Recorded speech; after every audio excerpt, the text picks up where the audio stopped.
conduite faite d'accélération et de freinage successifs et répétés, comparée à une conduite apaisée, peut faire augmenter la consommation de carburant jusqu'à 5%, réponse A, 20%, réponse B, 40%, réponse C.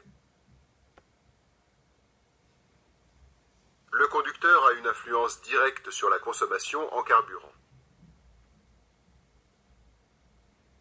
Faire 100 km sur autoroute à 130 km/h au lieu de 140 km/h augmente le trajet d'environ 3 minutes, réponse A, 8 minutes, réponse B, 13 minutes, réponse C, 18 minutes, réponse D. Sur autoroute, où la vitesse peut assez facilement rester constante, il est facile d'étudier les différences de durée des parcours en fonction de la vitesse adoptée. Pour ne pas avoir à calculer, retenez qu'il faut environ 46 minutes pour faire 100 km à 130 km/h. Rouler 10 km/h au-dessus du maximum, 140 km/h, raccourcit le trajet de 3 minutes environ. C'est bien peu. Ce ne sera jamais le bon choix, car la consommation et les risques d'accident augmentent. En outre, à chaque contrôle radar, cela coûte 1 point sur le permis et une amende assez élevée. Réponse A.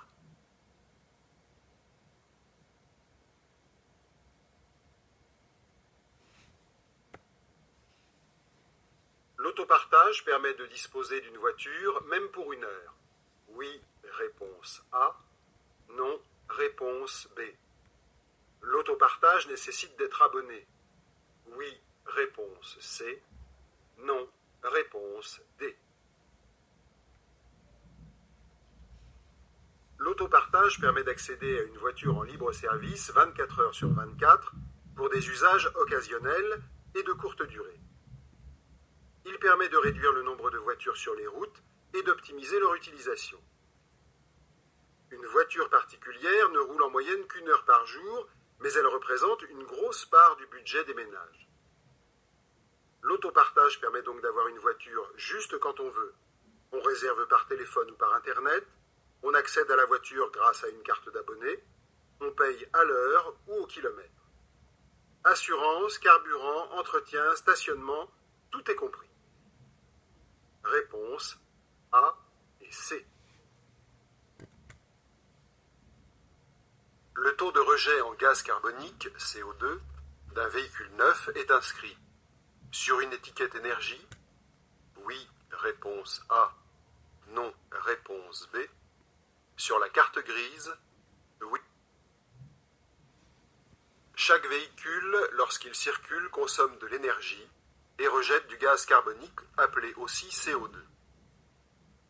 Ce gaz est l'un des principaux responsables de l'augmentation de l'effet de serre. L'effet de serre est un phénomène naturel qui réchauffe et protège notre planète. Mais si celui-ci augmente trop, il y aura inexorablement un réchauffement des températures qui risque d'entraîner des changements climatiques importants. Les pouvoirs publics ont voulu sensibiliser les gens à ce problème. L'étiquette énergie informe sur la consommation de carburant et sur les émissions de CO2 des voitures particulières neuves. D'autre part, sur le certificat d'immatriculation, le taux de rejet en CO2 est indiqué par le code V7. Réponse A et C. Le feu vient de passer au rouge. Je vais pouvoir couper le moteur. Oui, réponse A. Le feu vient de passer au rouge. Je vais donc devoir patienter plusieurs dizaines de secondes, voire plusieurs minutes. Le moteur est alors inutile.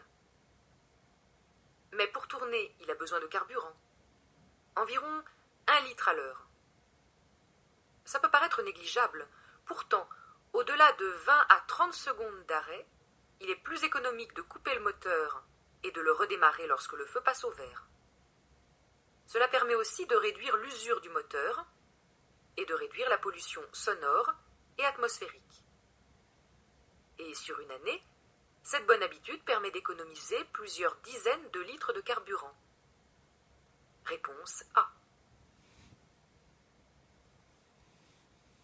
Sur autoroute, le principal facteur de consommation, c'est le type de pneu, réponse A, le poids du véhicule, réponse B, la résistance à l'air, réponse C, les frottements mécaniques, réponse D.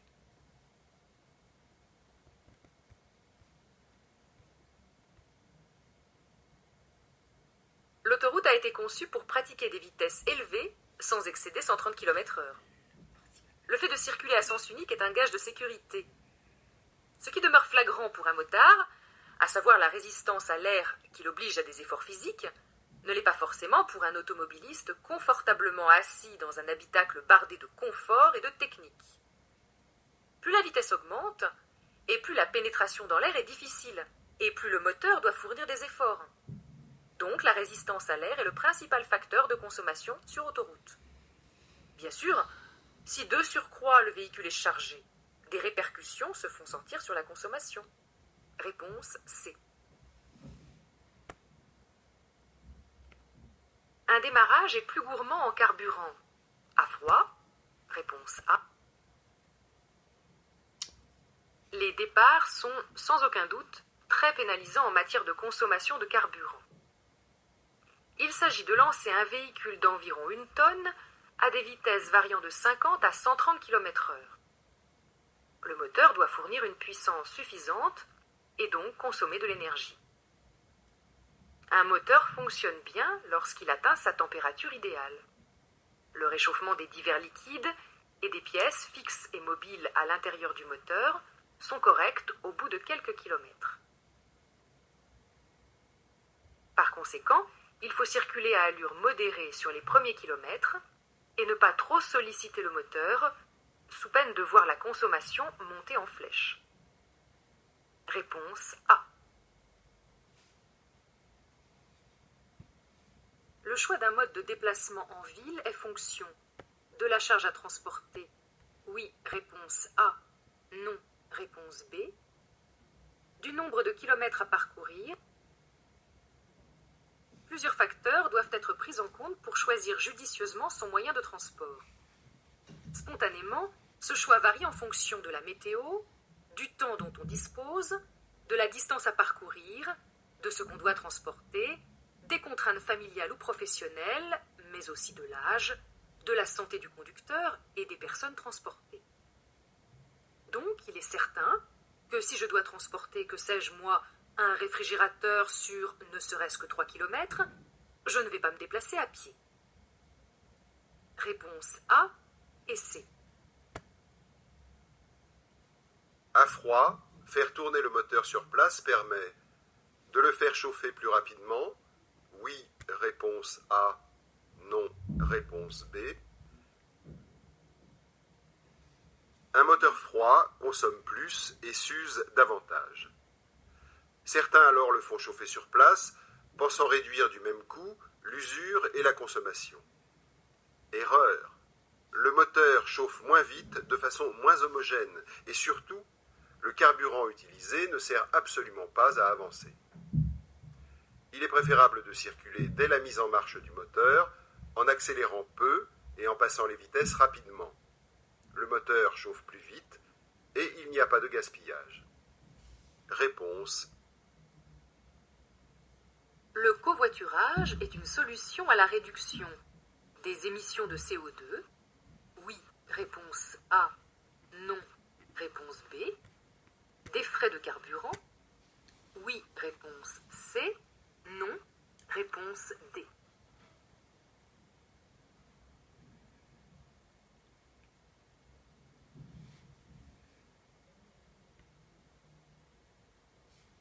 Le covoiturage est un mode de déplacement adopté par plusieurs personnes qui utilisent une seule voiture pour faire le même trajet.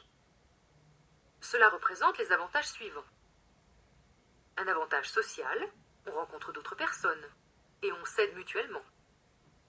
Un avantage environnemental, on réduit le trafic et la pollution, les émissions de CO2. Et un avantage économique.